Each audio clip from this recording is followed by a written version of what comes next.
Hello everyone. Welcome to today's Fraunhofer HHI briefing session at Fraunhofer Digital Media's bi-weekly special. As Fraunhofer HHI, we are part of this Fraunhofer business area. My name is Maria Ott and I'm the project manager of Fraunhofer HHI's 3IT Innovation Center for Immersive Imaging Technologies. Today we're going to talk with Thomas Koch, project manager for audio-related topics at the Capture and Display Systems Group in the Vision and Imaging Technologies Department at Fraunhofer Heinrich-Hertz-Institut. In March 2021, Fraunhofer HHI used its 360 OmniCam, a scalable mirror-based multi-camera system for Panorama formats, to capture Environment, the opening project of MaerzMusik by the Berliner Festspiele in 360 degrees. Today, we want to find out more about the advantages and challenges of this capturing system and its further application and capabilities. Hello, Thomas. Welcome. Thanks for joining us. How are you? Thanks, I'm perfect. Can you tell us more about the procedure of capturing the opening project of MaerzMusik? Sure. It was a longer project, I would say, because it started right when the curators of MaerzMusik Festival decided to go digital with this year's festival. After, unfortunately, last year already, it had to be cancelled, very short notice. And then this year, they definitely wanted to do a festival. So they thought about different possibilities of how to digitize their events, which of course mainly consists of live concerts, and they were looking at different ways of how to distribute that on the internet. And that's why they reached out to us to discuss different options of using modern digital media technology to give the audience like a better digital live experience than just, I would say, a normal HD stream, for example.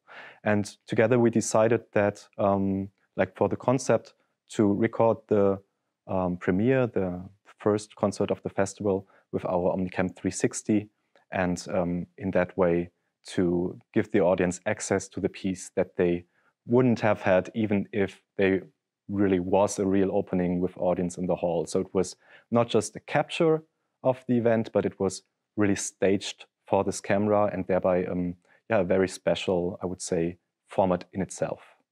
Cool. So can you talk a bit more about the camera? What exactly is the OmniCam360? The OmniCam360 is a mirror-based multi-camera system, as you mentioned in the beginning, in your intro. And by the means of the mirrors, what we achieve is a very low parallax, a very small distance between the cameras in the area of millimeters, actually. And this helps us to stitch the pictures together seamlessly, independent of the distance to the object that we capture. It sounds simple, but actually most cameras on the market don't allow you to do that. And they use different complex algorithms that in the post-production estimate the distance to the objects and then correct and stitch for these distances. But any other distance, if you're closer or far away, might be wrong in that moment. So you see stitching artifacts for most consumer and prosumer and professional cameras on the market, but with this approach of the mirrors, which does make the camera a bit bigger, but you avoid any stitching artifacts, and you're also able to use the camera in real-time situations, because the stitching can be done with fixed parameters instead of estimation in the post-production process, which always takes time. So we are able to do high-quality streamings of 360 panoramas with the camera up to a resolution of beyond 6K, depending on the internet speed, I guess. And what is the advantage of this camera system compared to other camera systems? The advantage lies mainly in the fact that we use this mirror rig, a mirror-based system, which allows us to get the the optical distance between the cameras very small, the so-called parallax, and thereby also minimize the error that consists out of this parallax.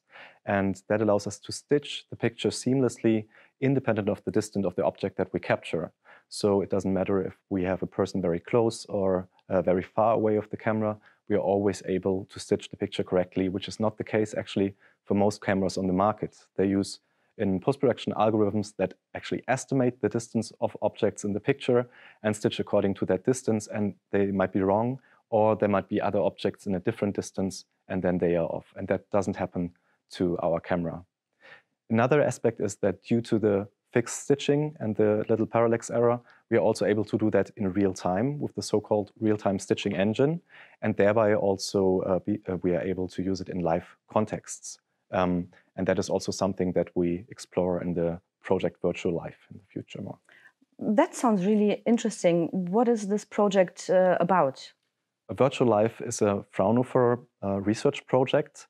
The program is called KMU Akut, translate like SME, like small medium enterprises acute. So it's a project that's supposed to strengthen the innovation abilities of small and medium enterprises, and also to mitigate the negative effects of the pandemic right now, especially to those smaller enterprises.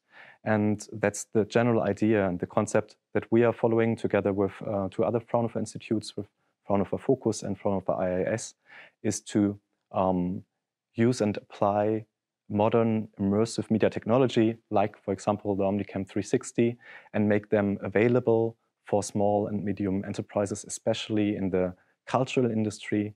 So to kind of help them to find maybe different ways of bringing, for example, live events to the digital realm, and also to find some means of making an income with those, by the help of those technologies. You said immersive media technology. Can you elaborate on that topic a bit more? Since we are three institutes, there are different aspects that we can offer as part of this project. For example, Fraunhofer IIS is, of course, well known for the 3D audio technology and audio codecs for 3D audio, but also for speech-optimized codecs, as well as they bring in technologies for light field-based 6 degrees of freedom rendering and capturing. Fraunhofer Focus, amongst other things, participates with their Fame platform, which is a platform basically for streaming interaction, but also DRM management and also payment management for digital platforms in general. And they also have a vast experience with immersive projection systems like planetariums, for example.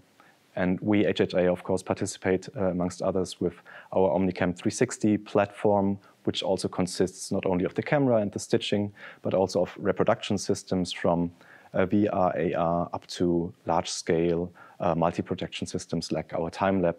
And this altogether should create this framework, this toolbox, where, depending on the needs also of the partners, of the SMEs, we try to cover the whole chain from the production of the content to the encoding, streaming, transmission, the platform with the interaction tools, and then potentially also DRM and payment systems up to the customer.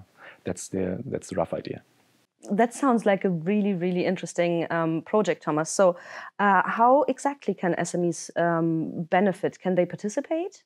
Yes, definitely. SMEs can be project partners in this project, and we actually reach out to them. And their role in the project basically would be to express their needs and to discuss with us what could be realized in a very short time frame. The whole project has to take place this year. So we want to be very quick, and we have to be very quick with bringing those technologies basically out, or at least investigating what will be possible in the very near future. So that's the scope of the project. So SMEs that are interested in, for example, applying our technologies, using them as part of their portfolio or licensing them in the future, they can approach us and they can explain to us what they would want to do. And if this makes sense for the collaboration, for the framework of technologies that we can offer, and if it also makes sense in a way that it's a representative for, let's say, an industry, not just one particular SME, then we invite them to do this so-called validation projects together with us, where we develop these technologies free of charge, and where we try to apply them in prototypical projects. So this is something, of course, we do often with SMEs to develop technologies for them. But the special thing about this project, of course, is that there are no costs and no risks for the SMEs participating. So if there are any partners interested in that, they can approach us. We will have events, and we are, of course, we can be contacted via the different channels at any time.